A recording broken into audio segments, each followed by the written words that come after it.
Alright, so this is the review realm. How are you? How was your week? What we got for you today, new album from Between the Buried and Me. Right. Coma Ecliptic. This is definitely an interesting album. I think to so. say the least. You know, prog metal is something that's definitely an acquired taste. Oh yeah. Absolutely not for everybody. No. You know, it's something where you really have to have an ear for it. Between the Buried and Me has been a band, you know, that I obviously like, but I've never been too crazy about them. What I'm most familiar with them is Colors, by far. You know, everybody likes Colors.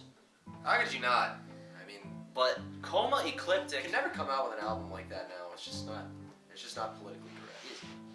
You might think this is a little crazy, but Coma Ecliptic I almost like more than Colors. I was gonna say I think it's like right behind. I have to like, only because I've like known that album for so long. It's like an old friend. It's like this album is like this super cool person that I just met, but like Colors is like an old friend that I had. But then this album's like asking me to hang out. It's like, nah, but I already got plans with Colors. Colors has seniority. Yeah, I was like, I already got plans with Colors. I can't but see it like I want to hang out with this album. And this album is really awesome too. As time progresses, prog metal continues to evolve, obviously, because it's progressive. Is it? It is. It's very progressive. You know, one of our buddies from the Mirko Conspiracy, the SLB, always, you know, he said that whenever this band goes into the studio, he cries and probably masturbates uncontrollably. That is a quote. Yeah. There's a direct correlation between amount of Vaseline inside SLB's house in correlation with time proximity to Between the Buried and Me album release. He loves this shit, and I do as well. So I think I like I said, I gotta give the advantage to Colors a little bit. You know what's good about this album? This album's really fun to listen to. Between the Buried and Me, you know, so what kind of grouping is that? You probably group it with maybe with bands. To me, honestly, you know, the first time I listened to them, I was like, wow, you know, I heard the clean vocals from Colors. You know, Colors opens up with clean vocals and piano, and I was thinking, you know, this band reminds me a lot of Queen. You know, just listen to them, and also with the they did cover Bohemian Rhapsody, and rightfully so. You know, this band has been influenced by so many people, and they can really do it all. I mean, they really show that in Colors. A lot of these prog bands, you know, like Dillinger Escape Plan. You know, you guys love Dillinger. I like Dillinger. In my personal view, I kind of like, I don't know, I tend to like to listen. I listen to Between the Buried and Me a lot more than I do them. Their heavier parts, I think, are like, a lot of people probably, this isn't probably gonna click with everybody, and that's cool. If you don't agree with me, then fuck yourself. No, not really. But you know, I think that the times that they do make it heavy, I'm like, yeah. You know, and Dillinger, you know, puts on a really awesome live show, and they're, you know, crazy live band, like probably one of the craziest live bands. I got to see BT Bam with Meshuggah, which was really awesome. I watched them play full set, and they played a lot of stuff off Colors, and so anyway, you know, getting back on track, but so this album, you know, what does this album do? I wouldn't say it's, you know, groundbreaking in any sense, you know. In terms of like what they're doing, I mean, they're doing the same stuff they've been doing on albums. In the stuff that they've written, and you know, the way the album flows and their sound. I really think they've stepped it up a notch. They have, yeah. How they sound. Yeah, their sound was probably the thing I noticed changed the most. It's a lot heavier, and I think that's, well, one of their guitar players just had a new guitar come out. They changed all the equipment that they were using. They play on like Ash guitars now, so like when they play the low stuff, it really like gets nice and crunchy. Just everything, the way, you know, they recorded and did it, and everything's produced, it just sounds really, really good. And it flows a lot like Colors, honestly. It does. If you like that album, I mean, chances are you're probably gonna really like this album.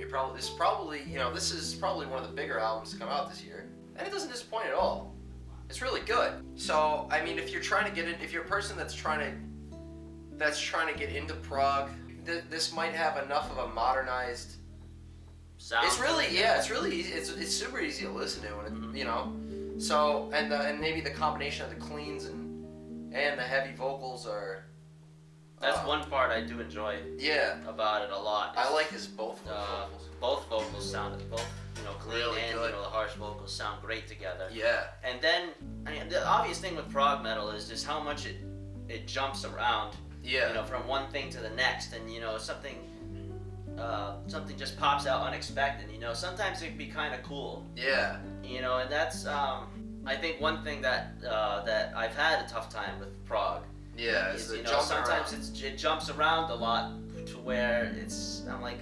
Okay, yeah, we did talk. We talked about this when we were talking about Mutoid Man. Yeah, it just and then it jumps around, but not to where it keeps me interested. I think as prog advances, I think they're starting to figure out like what works and like what people like what disconnects people. When I was trying to listen to this stuff, I was like, I looked up bands. I was like, because then I was listening to Meshuggah, and Meshuggah was the first band, probably in my eyes, that's the best prog band, up there with Dream Theater. Totally different type of band, but the progressive element is still present. I felt disconnected.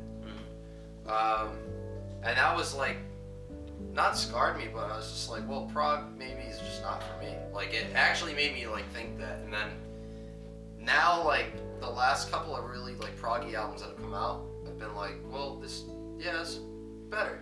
And then Colors was like the first prog album that the real like proggy album that I listened to that I was like, that was not bad.